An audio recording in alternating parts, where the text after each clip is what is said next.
What's popular, YouTube? Another day, another demo. Today we have a player who everybody seems to go back and forth on, okay? This is a guy who's one of the biggest superstars to have ever played Counter-Strike and is in the peak of his career right now. He's the guy who joined a team this year that saw unprecedented results with their organization because of his signing. This is a player who, without having to be the best player on the team, has completed one of the strongest teams in the history of the game. At this point, you might know, you might have already guessed it. That's right, ladies and gentlemen. Boxer model Rops. Okay, Rops is our number 15 player of the day. Wait, hold on. Did I get that right? Yes, number 15 player of the day. He is somebody who I feel like is one of the, it's up for a debate a little bit. This year had a lot of great lurkers, like between Blame F, Rops, Bit, the role in general, I think, has been kind of having a renaissance period where it was the number one player of the year, 2013, 2014, a lurker, get right. Back then, happy IGL lurker, famous for that. Lurkers were very powerful, they kind of were the best players on the team. And then Oppers, and then lurkers are now again in the spotlight, and now they're more hated than ever too. People hate lurkers, but at the end of the day, Rops is a player who joined FaZe. FaZe go on to win a major. They win 4 tournaments this year. They potentially can win the world final to end the year off here, and I think that has to be recognized. That they just basically flew. They picked this guy up. There was no problem. Look at Vitality. They pick up Spinks. And they start good and then they go bad, right? But that Spinks could have been the roster move to dominate the back half of this year. Could have been, right? That's what Rops was. And we never had to talk about the time where Rops was a problem at all, ever. Did you notice that? That's something to say, seriously, because it could have been a case he doesn't fit properly, he doesn't learn how to play on the team, and it never works. And then he's as good as he was on Mount Sports, but as soon as he comes to FaZe, it's not a right call. But there is no real honeymoon period. Rops does well the whole year. He owns. They win big events. He's clutch in big games. The only criticism people have for him is that he's lurky. He plays too slow sometimes. But within his role, the guy that they wanted to hire, they knew what he was about. They put him on the team. They used him for his role. Well, he showed that he could be the best at it. So I really have huge respect for Rops. I think it was a fantastic year and a huge part of FaZe's success, and a big reason why other FaZe players are also in the top 20 this year, because the amount of deep runs and wins that they got. So, yeah, that's my whole that's my 2 cents on Rops. I want to know what you guys think. All these lurkers, I feel like everyone's just got something to say. And I talk about the stats and stuff like that in the video. So let's watch a game. It's actually just today that I casted from the Blast World Final, but Rops as say playing the CT side of Inferno versus G2, and showing that he can actually be aggressive when they need him to be. So this is huge. Let's go ahead and check it out. Okay, let's get all the way into it. We're here to watch Rops. He is the guy who actually wanted to watch this game because I actually casted it earlier today. It was an unreal Inferno performance, and it kind of showed what Rops can be, at his peak in a very tight game where I think they absolutely needed him. This game went the distance. We're just going to watch regulation because I think that's where the real cool stuff happened with Rops. But he pretty much saved the day for FaZe. And I had this characterization of a player like Blame F, for example, where he'll never be able to be characterized as a superstar in some regards, because his role means that he's going to have these stats that look like superstar stats, but they're, of course, slightly inflated because he's ultimately a role player, right? He's a role player. That is a title and a part of how he plays that will ultimately take him over as opposed to him taking the game over. And it'll mean that you can only do so much, basically. You'll lose games with great score lines with these players who are lurkers, essentially. It doesn't mean that they're not good enough or they're not the same quality of player as some others, but they are more limited in their scope in terms of their job and in terms of the risks that they take, in terms of opening duels in particular. And, I think, and self-preservation being way high up there means you get more kills than you have impact. But it doesn't mean that they're not like you look at Rops, mechanically speaking, you look at Rops positionally, you look at Rops when, the 1v1's coming in his direction, you have faith he's going to win it. He is so insanely good compared to most pros, right? I think that's pretty much the bottom line with Rops. So today at the World Final, we're looking at a Rops that at this point in the match, at 2 rounds down, a map down, and Rops has to turn it up in terms of, you know, what his job description typically looks like in order for FaZe to win straight up, and he does do it, and I think that's the most important thing about him. It is in him somewhere. He knows what he's capable of, and when he's having a good day, well, he's willing to make his A game look a little bit different than his B game or just his most comfortable game. Look at this kill. m0NESY, from m0NESY's POV, that was the easiest shot in the world. Rops hit him with the tiniest jiggle, hit him with 3 bullets in the face before he could even click. That's how fast Rops is. We know how fast m0NESY is.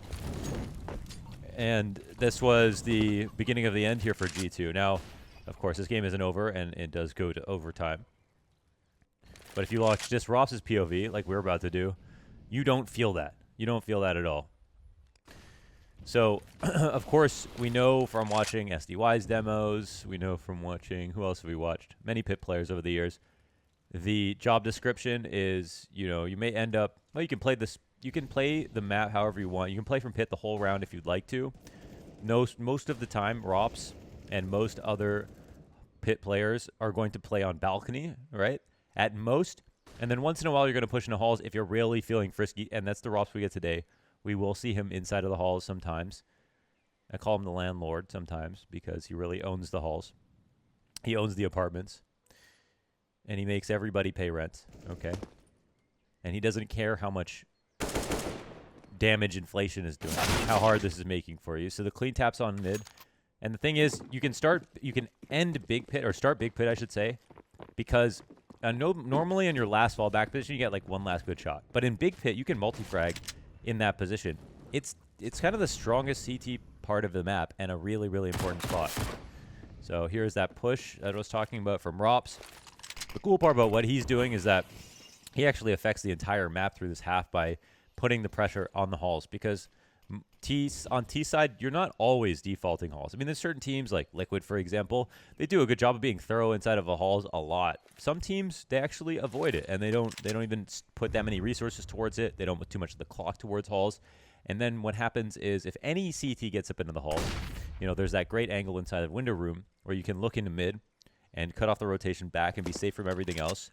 That's huge. There is the idea that you could flank all the way around through apartments, and after 40 seconds, walk the entire way, be at the bottom of B steps, and if it's any kind of B hit, you have it locked up. You can flank through underpass and kill people rotating back up to A through top mid. So if you don't spend any time in the beginning of your rounds looking at halls, making sure people aren't comfortable just playing in halls on CT side, well then what's going to happen is you're going to lose the whole map. Now that kind of logic goes for a lot of parts of maps in general. Excuse me. But with halls, you can go and get this map control yourself, most typically. And when it's somebody like Rops, of course, you don't even want anyone interfering with the way that they want to approach it. So let's see. Now, Rops just chilling as Brokey finds the kill. Brokey read the pathing that Nico would walk all the way back around the site, all the way to quad and peek the left side. That was a really smart move by him, just to sit back in CT and be patient. We've got a very clutch mind, that Brokey. So Rops here is mollying on the balcony on the opposite side of window room so that they are stopped, and then also see this nade. So sometimes you can miss the nade timing, but now if you molly it and they're waiting it out and they want it to jump up afterwards, then you've kind of zoned them into your own nade if you didn't already hit them with the Molotov. And also, you leave the idea that you might be taking space in the halls while your molly's still up. And it stops the stairs push at the same time. It makes it a little scary. It makes it a little scary to approach halls in general because you don't know what the CTs are going to do. So sometimes using that molly for no reason, just for conditioning. Sometimes using it zone with the nade. Sometimes using it for both. And here we have Rops peeking down the halls again. Keep note of this, right? This is not every day that he's just going to play inside the halls, take these aggressive fights, and going 1-for-1 of some of these spots, but he's going 1-for-1 with info. He's going 1-for-1 after delaying for some time. And, of course, not even his best rounds yet. So this smoke will give him a little one-way on the left side to allow him to fight versus the feet that come out of mid if they want to. You know, Rops is really comfortable in this fight. Specifically, he's had some great highlights here. That nade will catch him on the fallback. Rain gets the last one there. FaZe in a decent spot. That molly again. Here's the walk up towards Halls. And again, Robs now he knows he can actually buy time for this peak. And look at that kill, man. That's the kind of player he is right now. What's gotten into him? Oh, they double up the smoke. That's a mistake.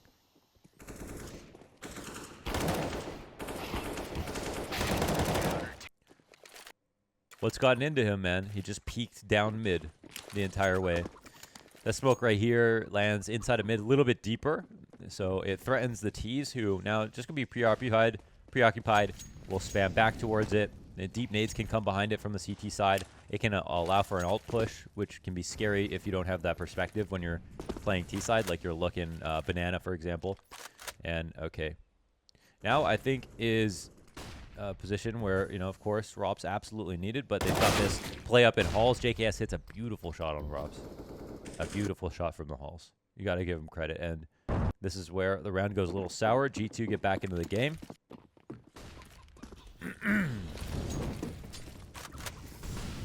And I really wanted to watch this back to see just how aggressive it looked, because from my perspective on the stream, it was like Robs was taking an opening fight every round, which a lot of people don't, you know, just say that he won't do that. He won't do that. And he doesn't necessarily need to when you've got Kerrigan and Rain and even Twist.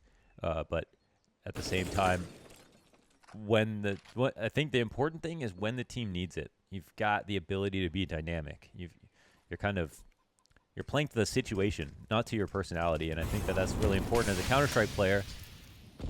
Being a role player, it almost is, it's almost a slur, right, to say role player, because it kind of means, it implies you're one-dimensional. And to some degree, well, you know, that kind of is directly what the implication is, and it does technically have a negative connotation. In Counter-Strike, you know, you don't spawn as Viper and have a poison alt or like Jet and be able to dash. Like, the roles aren't built into your character. You define your role with your personality.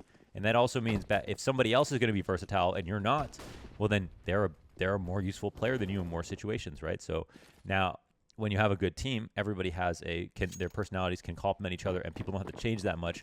But again, because it's Counter-Strike, you're playing Tier 1, you're playing versus these guys are getting paid frickin' $30,000 to $50,000 a month each to play against each other, trying their absolute hardest. You better believe being versatile is going to be one of the things that makes a difference in a match.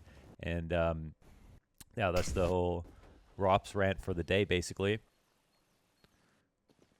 That I think is that he flexes it when he needs to. So I believe G2 figured this out. This was actually a great map from G2, I just want to say. And so is the first map, but they're still the losers. So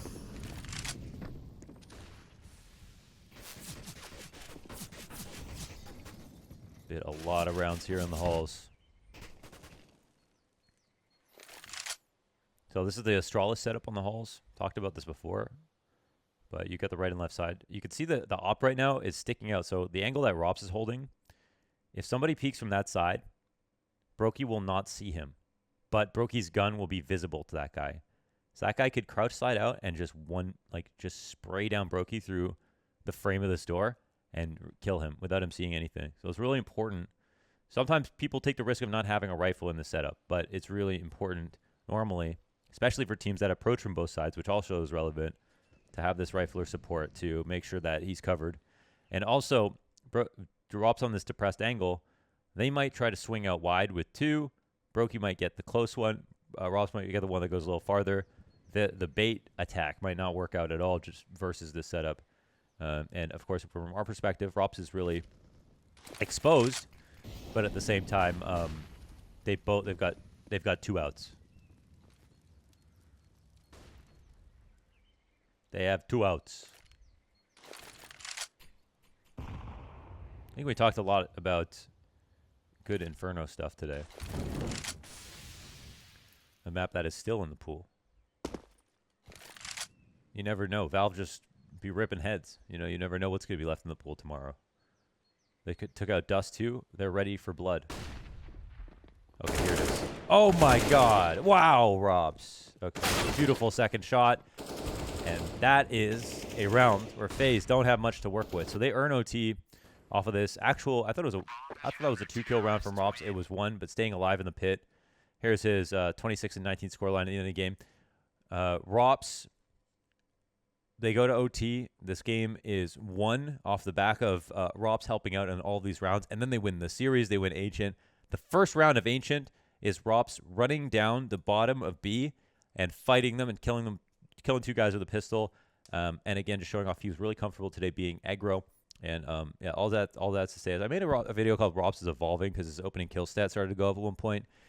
You know, he's still who he is, right? And I think that's important to note. But again, some of this stuff for me is about best in role. It's about, and not necessarily best in the world in role, because top 20, it's not supposed to be like 5 people, right? So I'm just mean top of their role and showing why they have a place on their team. And Rops is the roster change that brought this year to FaZe. So ultimately, he is the guy who, when they got him in, they were lifted their 4 trophies. They got their major. They had a dominant year. Their #1 team of the year. That all started with Rops. So put some respect on Rops, man. That's what I'm trying to say. All right. Thanks for watching, everybody. Let's see who number 14 is. Let me know in the comments.